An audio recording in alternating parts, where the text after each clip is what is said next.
issue. He's going to be talking about local issues and opportunities. Take it away, PDG Mark. All right, aloha new Lion leaders. I'm past District Governor Mark Mizuno. I was District Governor 13-14.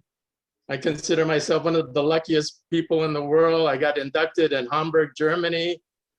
I turned over my district governorship to PDG Jim Bryan in Toronto, and the following year I got this paid for by either the district or LCI.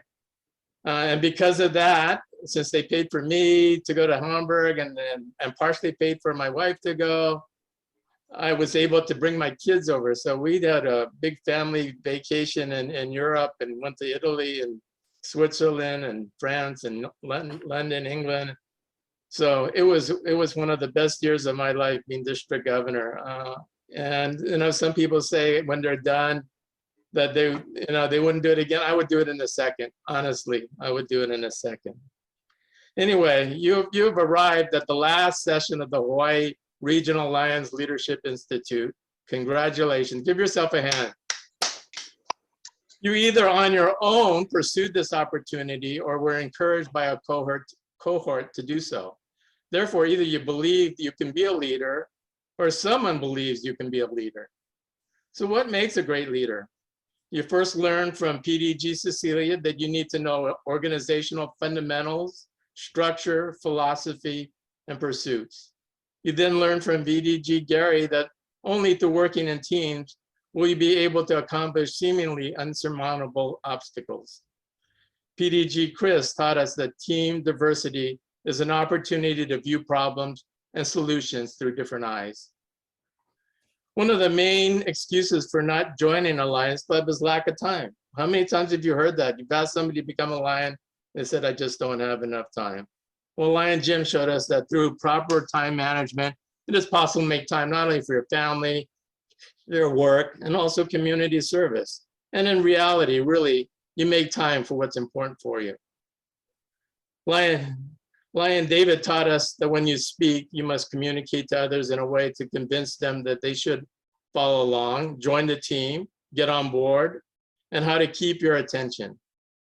When you finally get the courage to take the leadership position, PDG Eric showed us the importance of developing a personal mission statement to remind us of what the heck we're thinking. And once you have that mission, Lion Lori showed us how to motivate members into action, and Lion Catherine showed us how to set and reach goals. The adage is that a leader knows how to do the right thing, and a manager knows how to do things right. But a leader must be a manager too. These skills and abilities can't be separated out very easily.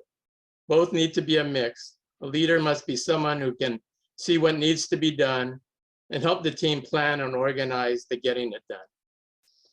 Leaders must have the ability to act in an interpersonal, competent manner, yet they also need to learn the techniques of good listening, honest and open communication, delegating and conflict resolution to get things done and keep the whole organization together.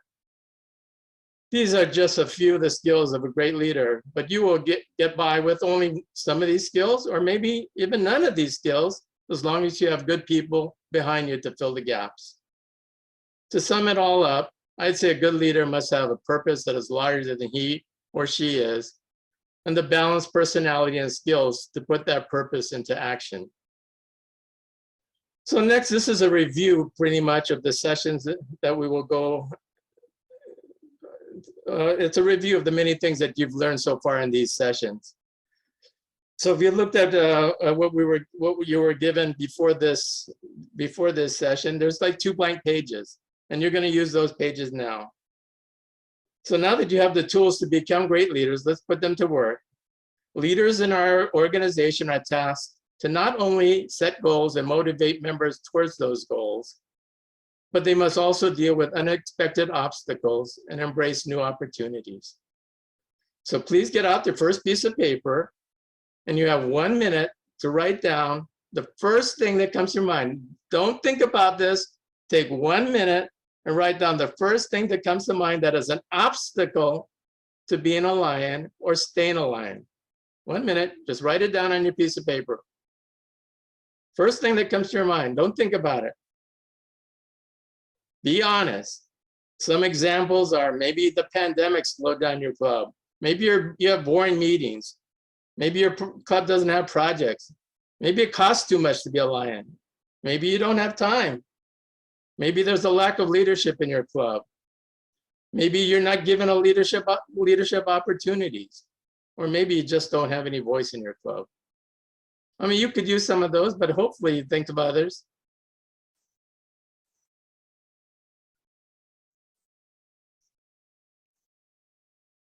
Okay, when you're done, just raise your hand.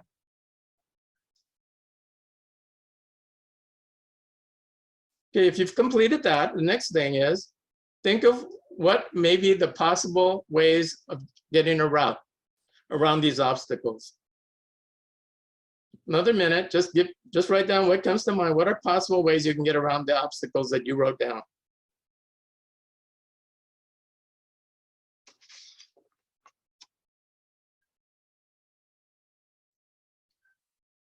And what I'm going to try to do is I'm going to try to let everyone talk before we leave today. So I'm going to go down the line, and we have 3 questions that we're going to ask. And so the first 6 people on my list are Kobe, Sylvia, Crystal, Jeff, and Stephanie. I guess Charlene's not here. So Kobe, Sylvia, Crystal, Jeff, and Stephanie are going to answer this question for me. Kobe, you want to go first? What do you think is an obstacle to being a lion or staying a lion? Well, for me, I put that I don't like putting people on the spot because that's my little issue.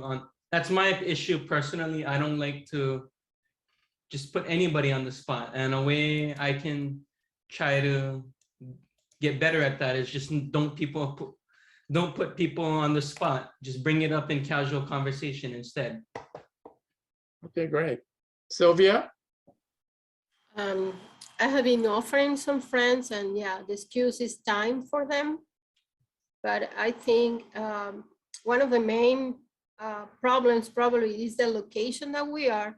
Many of the people that are younger are still working. They need to work super hard to keep the life that they want to have. Then because they work a lot to live in this island, they don't have time. You have a solution? That is the thing that they say. Yeah, what some clubs do is some clubs have morning, like 2 meetings a month, one in the morning, one in the afternoon. Now that we have virtual meetings, I mean, you might even be able to do that from, during a break or some other time during the day. So there are ways to get around that. Let's see, Crystal? Hi. Yeah, so for me, it's the training of the different officers, the different responsibilities. So I went from secretary, then to vice president, and then I think there was another one in between there. So just getting to know, I didn't know there was the Lion University, but now that I know, I can tap into that. And thank you very much, because all of that has been very helpful, that I can look it up and then learn from whatever the university has. So that has helped me in getting more information there. Yeah, LCI provides hundreds and hundreds of resources. I mean, literally hundreds of resources. If you type something in under the Lions Club website, under their search engine, type in a word like membership, and you'll get 1,000 different things pop up. So there are many resources that are available. And so it always surprises me when people say they can't find the resources that are there. I think the biggest problem for me is choosing which resource to take out of those thousands. Jeff. So I don't know how best to say this, but when you talk to new lions or you talk to potential lions, they look at you like a deer in the headlights a little bit. It's like, and I think it relates to like not not listening to people's time commitment requests. I think people fear that if you start down, hey, I want to be part of this committee, I want to lead this committee, all of a sudden people are asking then, hey, do you want to be vice president? Do you want to be president? And so I think there's a fear for a lot of people that once you get in, you can't get out. And, because people do have a hard time saying no. And so what do? They get in, they might get overwhelmed, and then they might disappear. And I think that's the worst thing for the club and for the Lions. So how do you break that sort of perception of like quicksand a little bit? And I don't have a good answer for you, but that's I think an issue that comes up from time to time. Yeah, great. Stephanie. I actually have my answer kind of ties in with mostly almost everybody who just spoke. I mean, I've only been a Lion, a COVID Lion, basically, and so it's still very, very new to me. And, the club has been really good about trying to share, and I'm doing the university, the Lions University, but still there is, time. But I also agree that when they throw out, like a brand new Lion, and they, the throw up, okay, well, why don't you chair this, this project? It is the deer in headlights kind of thing, because I'm like, what do I do? And then they're like, no, we're going to help you. We're going to help you, but then you can take it over. And so it's a little daunting. I've been in other organizations, so it's not that I don't understand the structure or what needs to be done, but it's just the newness of it. And for me, then they ask, what kind of board member do you want to be? And I'm like, wait, time out. I'm here to volunteer. And so that's kind of just my view. And I think I see that a lot in the smaller clubs where, you don't have enough members to fill all the slots. In the larger clubs, that's probably not as big a problem. I think one of the problems with being a large club, if you have 50 members and you switch, you're always told to switch to your president every year. Well, if that's true, you're going to be a president, once every 50 years. Versus my club, which is like 20 members, and only 5 of those 20 members are active. Every 5 years I have a chance of being president of my club. So there's some good and bad at being in larger or small club, and there's a difference being in a larger or smaller club. All right, we're not going to have everybody go over this. That we're going to have the next question. The next question is, write down something on your paper that is unexpected about being a Lion, that has been a pleasant surprise to you.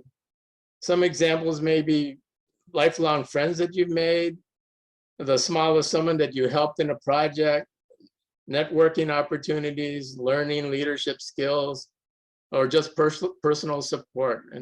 I love helping my other members. So write down 1 minute, quick as you can. What are some of the unexpected things that have been a pleasant surprise about being a Lion?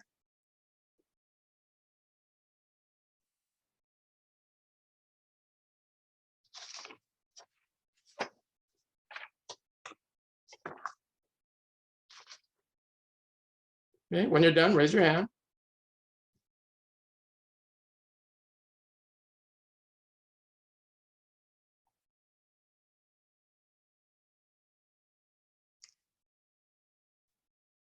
All right, so next on board here is Calais. What's something what's good about being a Lion?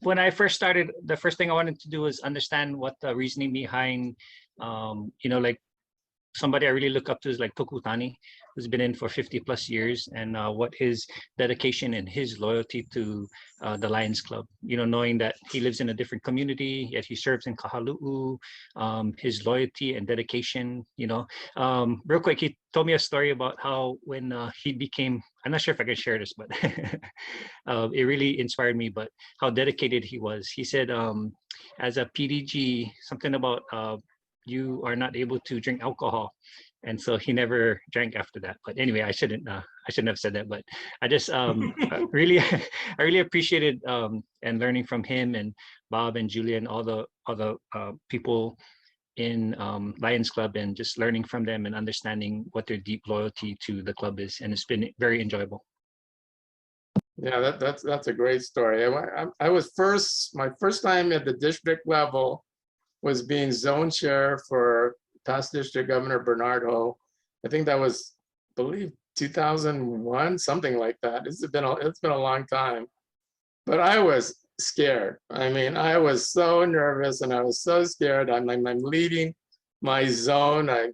My clubs depend on me.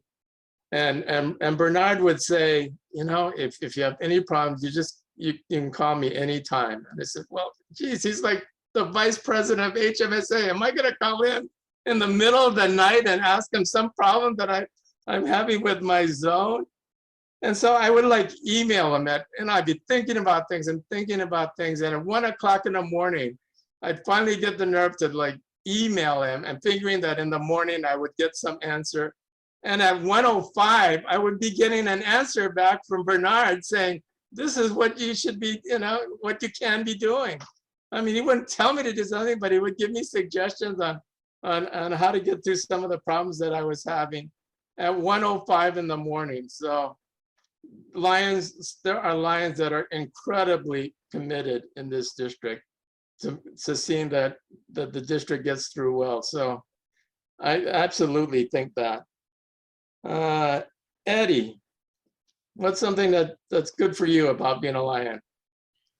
I would have to say it's getting to meet a lot of the people, Lions from my club, from the other clubs around, and just listening to the stories and the history of all the different people and how things started here, and also working with and the folks that I also liaise with in other organizations that our club works with.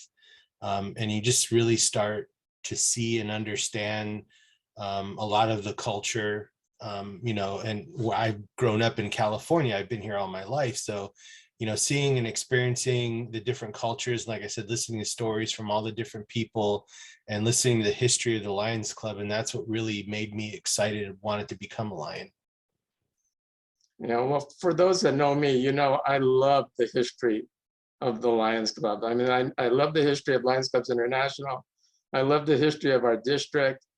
It's phenomenal. I mean, we broke so many barriers here in Hawaii.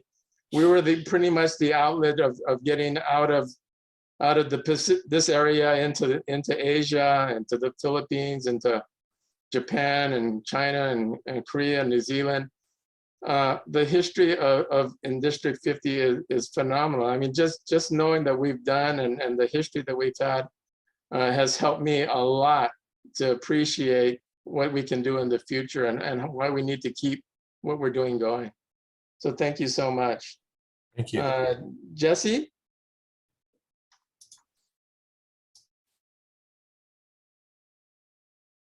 Are you there? Jesse or Hailu?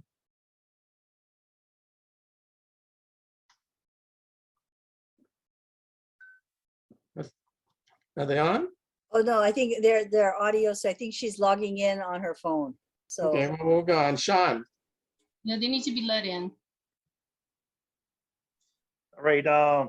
So at the beginning session yesterday, I was with Lion Deborah from Waikea Lions, and she asked me something really profound. She said, do I have any powerful experiences? And these past 2 years as club president, yes, I have. And those experiences are just, how would you explain it? Just mind blowing. Like, for example, we did car washes, and these are all during the pandemic. We did car wash, we do a camp food drive every month. One of the memorable things we did was we founded a Leo's Club. The Leo's Club made Christmas trees that were purchased, and we gave them to the Yukio Okutsu Veterans Home, State Veterans Home in Hilo, right next to the Hilo Hospital. And it's just amazing to see the faces that are beneficiaries of these projects. We also did a book drive, And to see the kids at Hilo Union Elementary School thank us for doing these projects. And these are kids that are homeless. Some of them are homeless, and so we're reaching out to the community that really need help especially during the pandemic. And so that's what I wanted to get off of my chest, is the powerful experiences that we make a difference, and that's why I joined the Lions. Thank you. Yeah, I think it's incredibly important that we involve the youth. I mean, that's our future. But for you, I know that you've had a really good mentor to get you where you are, and I know Wayne has helped you a lot. Can you tell us a little bit about your the mentorship you've had? So I became zone chair in 2019, and I met President Wayne, in 2014 at PDG Mark's Maui convention, and that's how we came close. And so as soon as I became the zone chair, I went to him to ask him for help, because he was a zone chair before. And so now we're probably at his place every night. Talk about stuff, and every time you see us on the GAT forums and the trainings, I'm always at 9 Wayne's place. And so I wouldn't have met him if it wasn't for going to these conventions, and that's why I really encourage everybody, especially the new ones, to go to a convention. You'll make new friends for life. For life. Yeah. Is there any beer at that meeting? He doesn't drink, so I don't drink either. But I gotta tell you, we have a lot of food, so. Yeah, PDG Mark. Yes. I believe Jesse and Hailu are now on. Okay, Jesse, can you tell us something good about being a Lion? Yes, last year we celebrated our 95th anniversary, and lo and behold, we are new in this group, but we are assigned to do the task of making slideshow presentation, and of course, it's a big task for us. But anyway, during those times that we are digging the history, we found out that the Lions Club of Honolulu has a very rich history, and there's two person that really struck my attention. One was Furukawa, who was able to change the trajectory of history by allowing all these non-white people to be members of Lions, and I think that's one of the big plus that I saw. It's a really surprise. And also the other one was the one who authored the pledge, the Lions Pledge, also a member of group. But there's a lot of people who, by reading the history, was really amazing, because Bernard, PDG Bernard, told us that the ways they conduct meeting before and nowadays is totally different. Before, when they come during the lunch meeting, it's very, very professional, and it's intentional, and they always have something to do, like fundraising and all the activities were also to increase the motivation and enthusiasm of each member. So there's no left behind when it comes to being involved and being engaged. But nowadays, I think our club, we saw that there's a lot of older people. They're already not be able to attend because of their condition and their physical ability to really drive and even meet. And so that's one of the thing that I think we need to focus is the recruitment of new members, and be able to revive the enthusiasm and the desire to really explore doing humanitarian service. Absolutely, absolutely. I mean, that's the reason why we need to get more members. And not only did they share our labors, but they infuse new ideas into your club. That's absolutely probably the most important thing that we need to do in our district right now. So let's see, hi Lou. The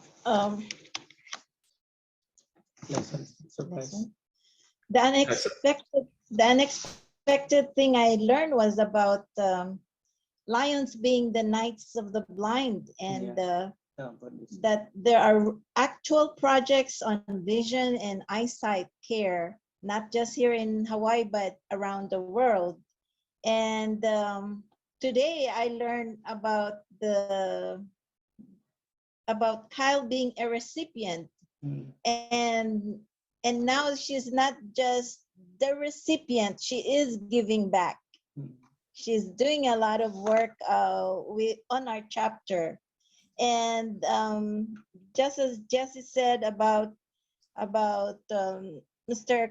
Lion Kurukawa, way before we started that diversity and inclusion practice. And that's a big thing from then. It's a big thing today. And I think we need to, in the community and wherever we talk, this diversity and inclusion should be a part of what we promote now for peace. Yeah, in District 50, I mean, the diversity is phenomenal here. We probably have the most diverse group in the country.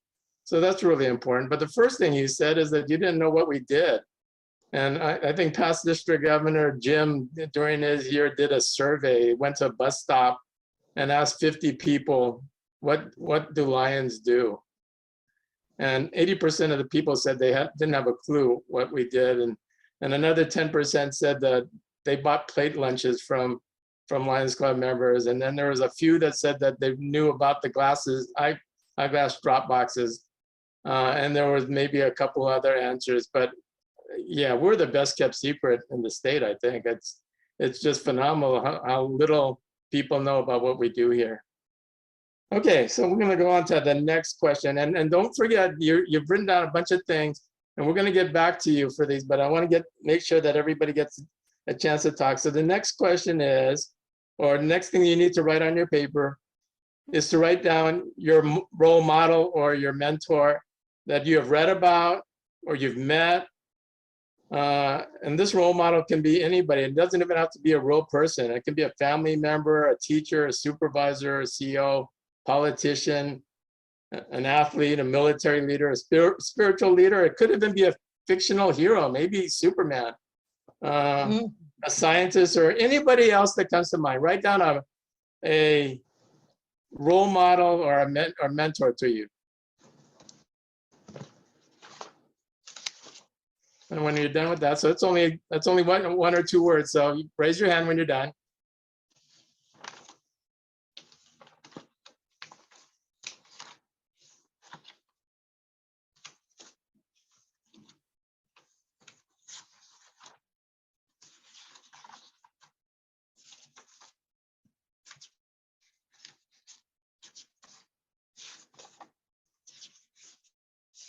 Okay, while you're doing that, there's a second part to this. If a young person came up to you and asked you what this role model or mentor, and they asked for leadership advice to that person, write down one important piece of advice the role model would give. The advice could be about leadership styles, characteristics, attitudes, behavior, skills. Be brief, 1 or 2 sentences.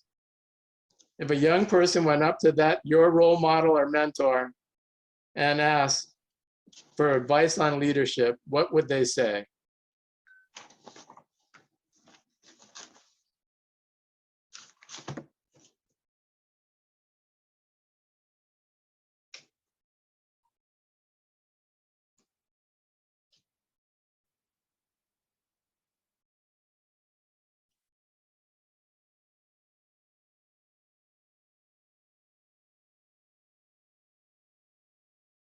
Okay, are we ready? Tony, are you ready?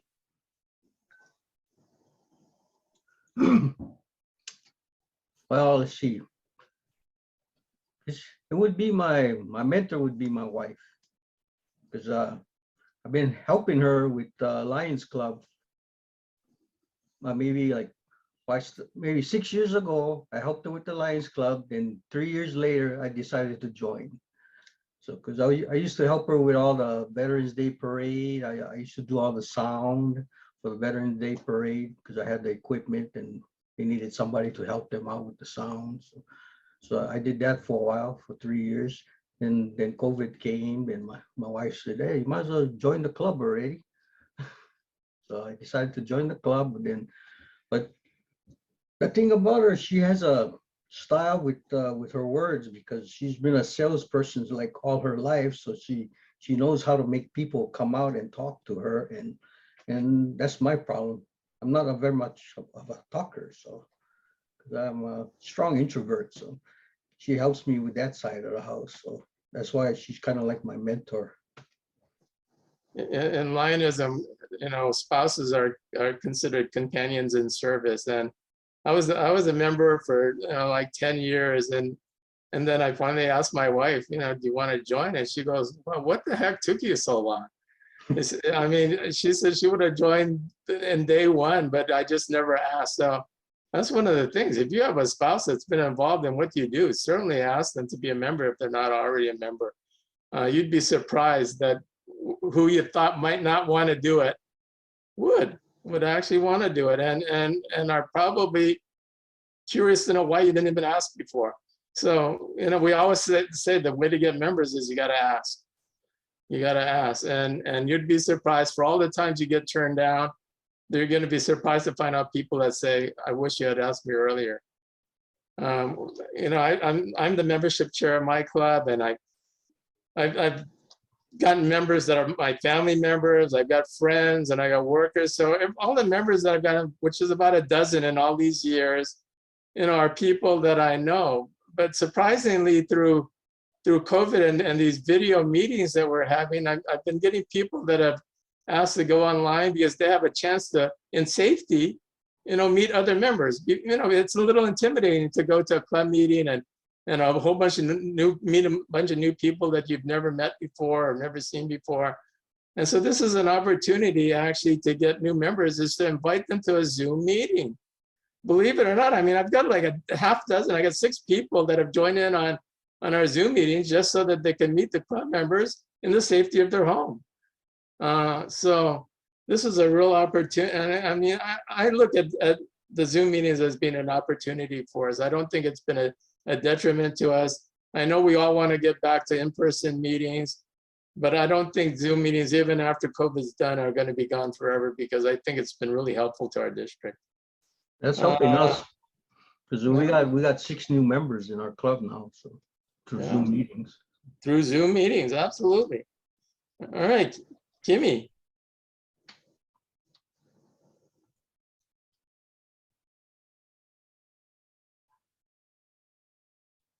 You're on mute. Okay, hi. So the question is, who's my mentor in the Lions Club? Or in life. Oh, like life. I said, it could even be a superhero. Okay. So I have several, but I'll just say a few. First, my first mentor are my parents who passed away, but my memory of my dad, he would say the most important thing is integrity.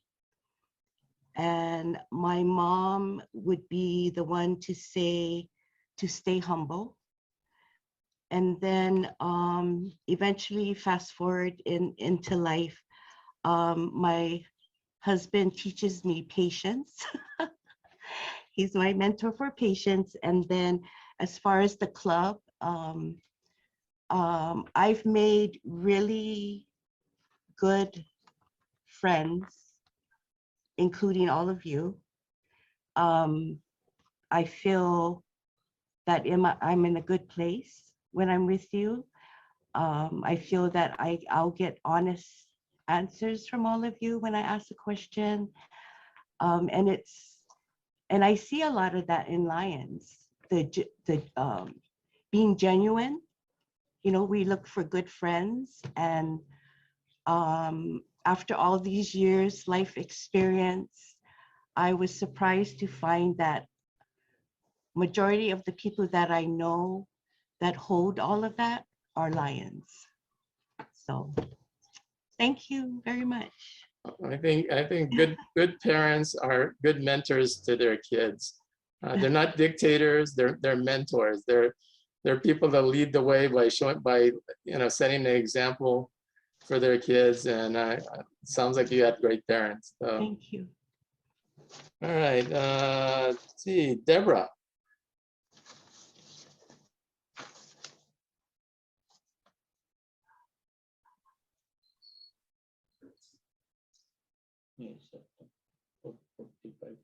I don't think she's on now. Okay, let's see, we'll go on to Linda. Bagal na oras. Hi, for me, it's my husband. But we, both of us, we started community service since my son started school. So it kind of snowballed into high school. And then after he graduated, what's so funny is we went to Walmart in Pro City, and there was the Lions Club were selling tickets. And at that time was Lion Alice Kubosh, and then she approached us about us joining, and then we said we weren't ready because we were still working. So after when my husband retired, again we bumped into Alice at the same place, and then I told my husband, "Hey, look, it's her again. You remember her? We bumped into her when we bought tickets to the breakfast, and go and approach and see if you're interested in joining the Lions." So we approached her, and then we both of us went to a meeting. We both of us joined, but I on the other hand though was hesitant on joining. And but my husband, I pushed my husband, and at the end both of us decided to join. And I didn't realize that my husband is very he's very resourceful. If he doesn't know the answer, he would go and look for it. He's not afraid, like I said, he's not afraid to say no. He's always a yes guy. So I look up to him, and even in life, if I need a question or I'm doubtful of something, I'll ask him, and then he'll help me. So whether it's in service or in life, I always ask my husband, and I really respect him. Did you join at the same time? We joined at the same time. That's rare. That's rare to Yeah. have a husband and In wife fact, join. yeah, I was kind of hesitant, and then it kind of, I went, okay, I'll join too. Not knowing, I know it was service oriented, but I didn't realize there was other things like being an officer or being a leader, and that's not my thing. I'm not, yeah, I'm not like that. I'm more the person that, oh, I'll do that, and I'm a working bee, I like to do I'm most service oriented, and I'll do the job. But as far as being a leader, well, not so much yet.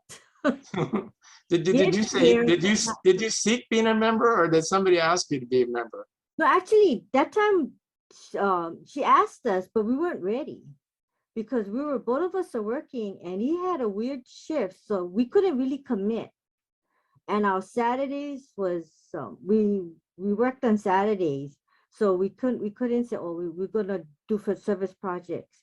And my son was in Cub Scout and Boy Scouts, so Saturdays that service project, and Sundays, so usually his project was all on Sundays, so we had to kind of gear towards our son. So it kind of snowballed, and he went into Boy Scouts, and then they did a lot of service project, and we kind of helped. So after he left, both of us kind of looked at each other and was like kind of lost because we didn't know what to do. Because our Sundays was open, and So we kind of like, what else can we do? But we still were working, so not much. So I said, when you retire, then we can go and look for something to do. And then we bumped into Alice again she doesn't remember us, but I remember her because I still had her card. And so I told my husband, go look, she's over there. Go ask her about joining the Lions Club. So we just approached her. And then she got our contact information. I think lots of things about moving up in leadership positions as a Lions Club member is oftentimes situational. I mean, there's times in your life or points in your life where it makes sense to do some of these moves. For me, as being a district governor, you knew that was going to take a lot of time. I had a full-time job. I had a couple of kids. So how is I going to make this work? Well, it turned out that, I moved into a supervisory position where that I can make the time schedule so that I could do some of these things. I can schedule myself up for a meeting or schedule a meeting where I know I was going to be on a certain island at a certain time. So there's certain times in your life that just make sense to make those moves. So sometimes it's not your choice. Sometimes it's just the opportunity arises and you got to be ready to take those opportunities, I think. And that takes courage. I mean, that took courage for me to say I wanted to do that job. I mean, it wasn't something that was easy to do. It was something that I really want to do this. I said, do I really want to do this? Do I have the time to do this? Do I have the money to do this? I mean, all these things come into your mind. So, I mean, we understand that moving into leadership positions is not easy. And sometimes it's just the right time to do it. So what's Tad's point of view? Tad, up next. She is exactly correct. We kind of pair up correctly. When I had worked at my other, I'm a federal employee, right? So I worked at the Pearl Harbor shipyard. But before that, let me say that Linda brought up a good point about son being a O1G Cub Scout and Boy Scout, which eventually he made an Eagle Scout because that was a contract he made with his mother. You will go all the way, and he said, okay. Anyway, during that time, we got to meet Dr. Lori, who's on our channel, on our program right now. So that was interesting. She's well, we know her from way back when. So anyway, I was working at Pearl Harbor, and then I went to Japan for a little while, and I came back, and I said I needed to do something. So I'm going to apply to the Federal Aviation, and when they called, they said we have to have an answer within 1-2 days, and I asked her, should I take this job? And she said, are you nuts? You better take this job, man. Like, yeah, okay, man. Said, oh yeah, don't worry about the pay and all that. You'll come back to it. So hey, okay, I took it. So that was an interesting comment. Are you nuts? Take it, man. And come to find out, our son too, when he so same thing happened. He was working, and no, he was working part-time. So he took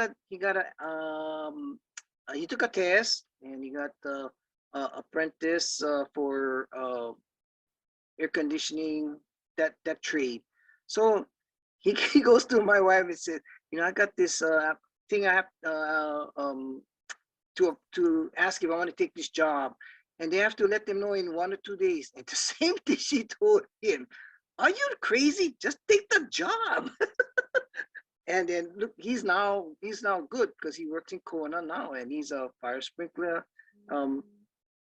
technician guy. So yeah, it's incredible how things come around.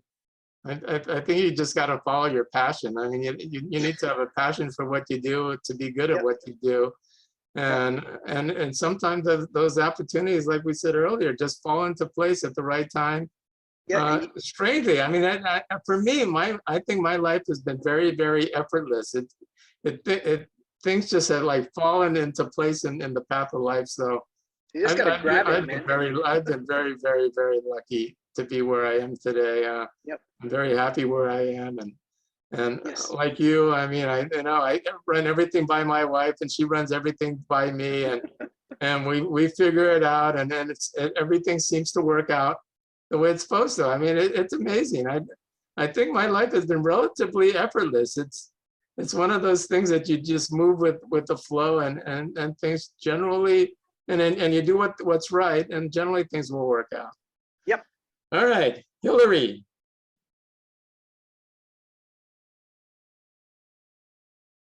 Are you there, Hillary? I think she left. I haven't seen her. Okay, then Cindy. Okay, can you refresh the questions again? Yeah, who's your mentor? Okay, so my mentor, when I first think of it, I put on my mom. You know, she always had this thing. I think she always said, be kind and always give benefit of doubt first before any judgment, and always find some good in others. That's the first thing, you know, I always thought. You know, she's always continued to better herself. I mean, my grandma had passed away, but you know, she was born, Taiwan was under occupation of Japanese rule. And so she speak fluent Japanese, and she was one of the first group of women that was sent to Japan to become pharmacists. And with that, you know, and you know, her mom, my grandma's mom, with all daughters, back in the 1800s, insists on all the daughter get educations. Yeah, you know, back then, like women married at 13, 14. My grandma didn't get married until she was 30. And then so, you know, and then it's just like a string of, you know, will continue improvement. And my mom believed in continuing education. So even when we moved over, she went back to get her bachelor's. And then at 18, when I was 18, she sent me to women's leadership in the mainland. So it's like string of things one after another. And, you know, she's always been very kind. You know, she always said that there's people that's fortunate. You need to kind of give people benefit of doubts. Do not judge a book by its cover. Great, thank you. So as you can see by everything that people have said today, that there are differences between the advice that, you know, that they've been given. There are similarities, but there are also differences due to perceived leadership styles. Does anyone else here, we just had the last 6 people here, but does anyone else have advice that is completely different than the others? Does anybody have any mentor that is completely different than the others, beside a spouse or a mother or a friend? Does anybody else have something? Yeah, go ahead.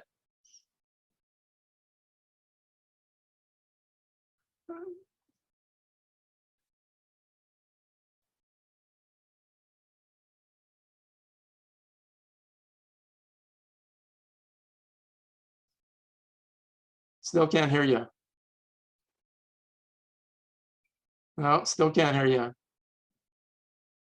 Don't tell me we have to shut up again. I think so. All right. Anybody else have any comments on mentorship and? Yeah. Go ahead. I'll be real.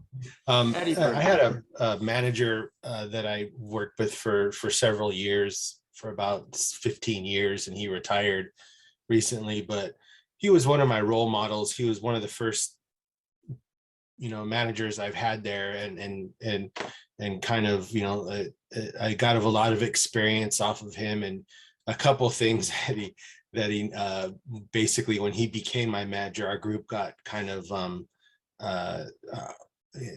I guess kind of mixed in with their organization, and he became our senior leader. And the thing is with him, he was very kind of you know, everyone was kind of afraid of him. He was kind of a rough cut kind of person.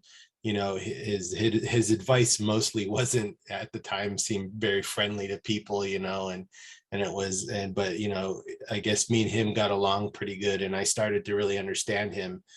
And, you know, and a lot of advice that he gave me, but 2 things always stuck to my, into my being up until today, and that I kind of like also pass on to other people.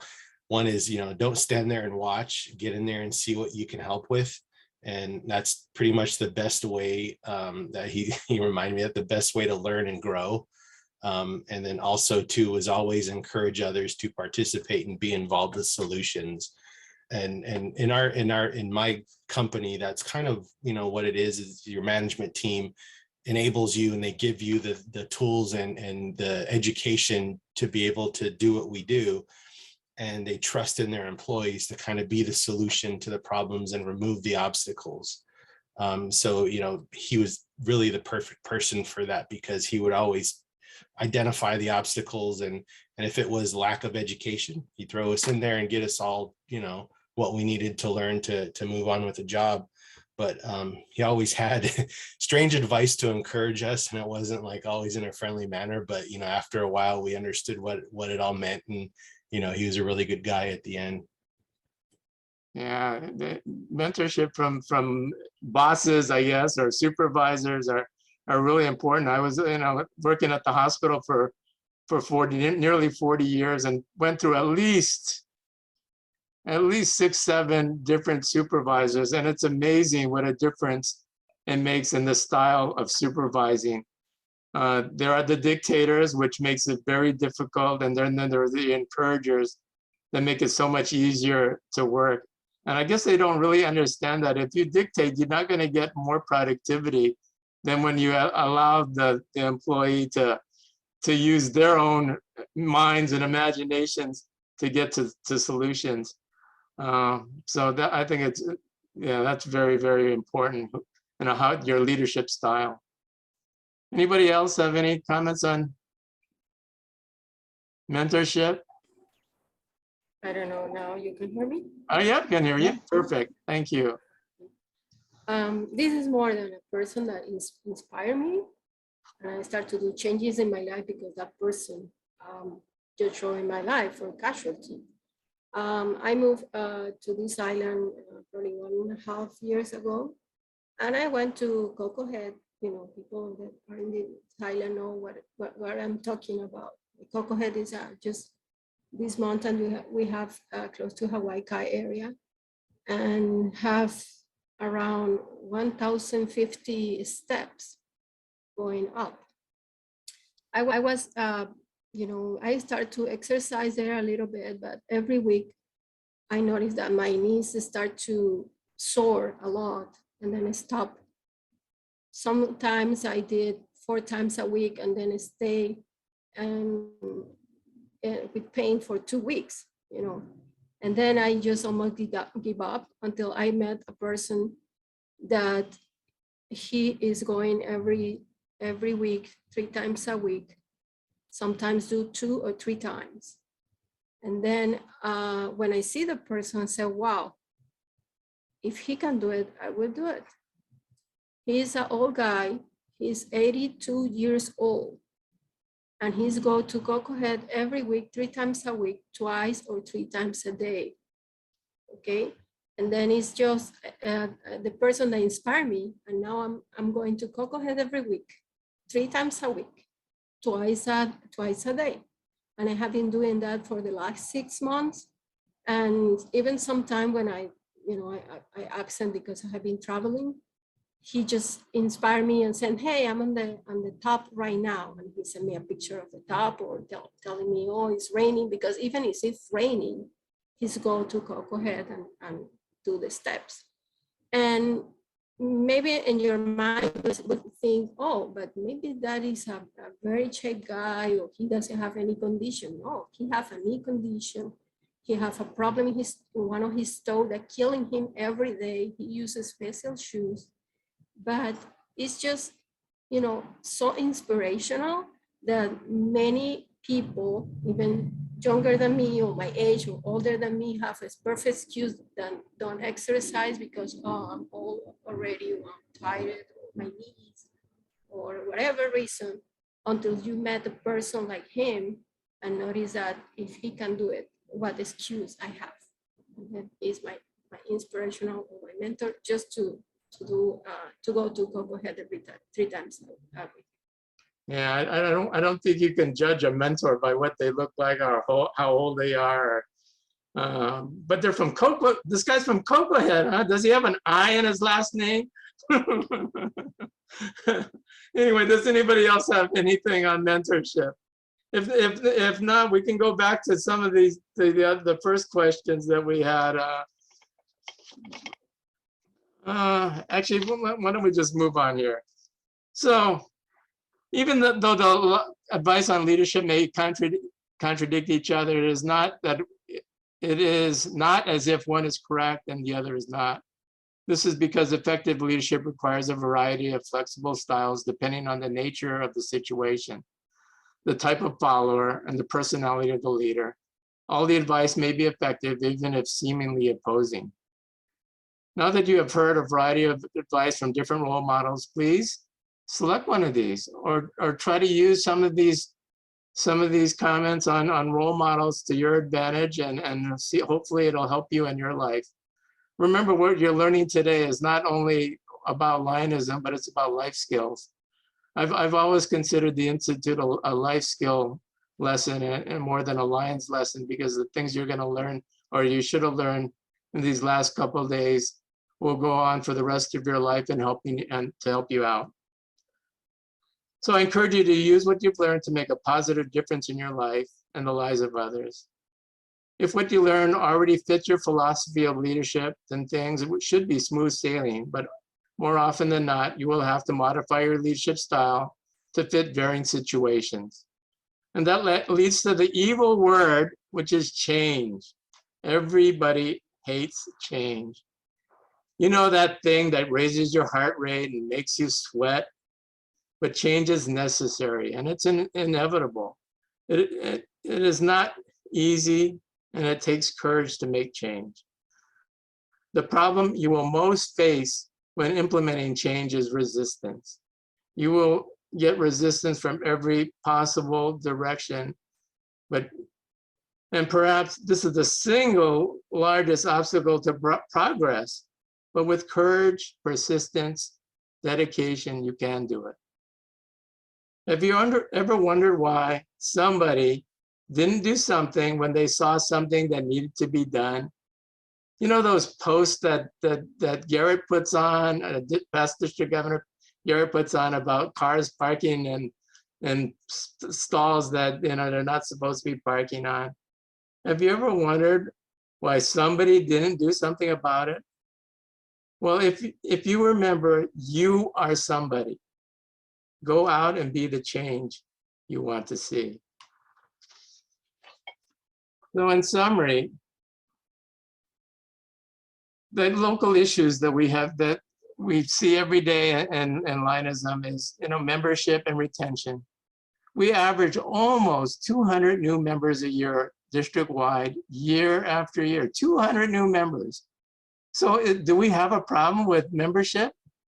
Absolutely not. When we bring in average 200 new members every year, but unfortunately, we drop about 200 members every year, give or take a few members. So sometimes we're a little above, sometimes we're a little bit below. So some people will say, well, that's because people die. Well, we get about 20 Lions that die every year. We get about 20 Lions that move outside the district. We get about 70 Lions that every year that drop in good standing, and we have 70 Lions that drop because of non-payment of dues.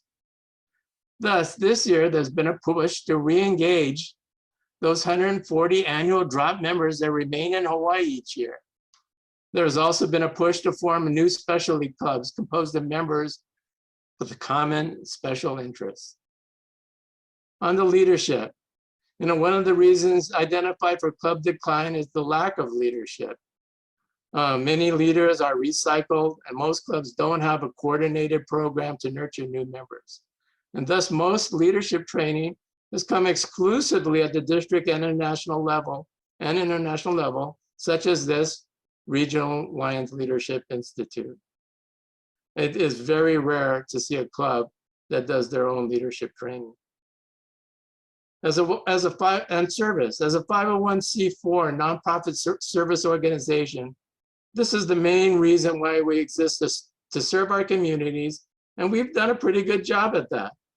With many organizations shutting down to the pandemic, the Lions mobilized, our Lions here mobilized to support and create and distribute PPE at the expense of a decrease in fundraising. After 2 years of virtually no fundraisers, the recent reduction in restrictions has led to a cautious revival of fundraisers, and I'm glad to see that. On a positive note, the dramatic increase in virtual meetings has led to an increase in the number of members participating. So when the service that has been reported, there's been definite increase in meetings and meeting participation. And unfortunately, this year so far, we have a decrease in actual service projects. But like I said, there's a slight increase in fundraising. A few years ago, the Lions did a survey in the public, which we talked about. And the number one answer to what we did was that they didn't know. So it's obvious that we have kept what we do a secret, and we need to get out and tell people what we do and let people know what we do. And I think in the past, it's been Lions Club's policy to, to not promote business or promote membership or members as individuals. But I think that's changed, and now you're going to see sometimes as you go online, you'll actually see Lions Club ads now as they tout what we actually do. Opportunities. Perhaps the main reason that members are retained are because of the fellowship, the longtime friendships made, networking opportunities, life skills learned, and of course, the ability to better our communities. For me, I wouldn't stay if it wasn't just plain fun. So some additional opportunities.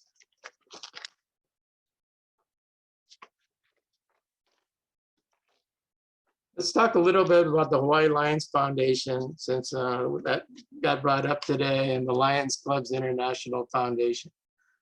Have you thought about how help gets to people in major disasters? Well, normally the first to respond are the governmental organizations, such as the police, firemen, medical people, and perhaps FEMA or the National Guard.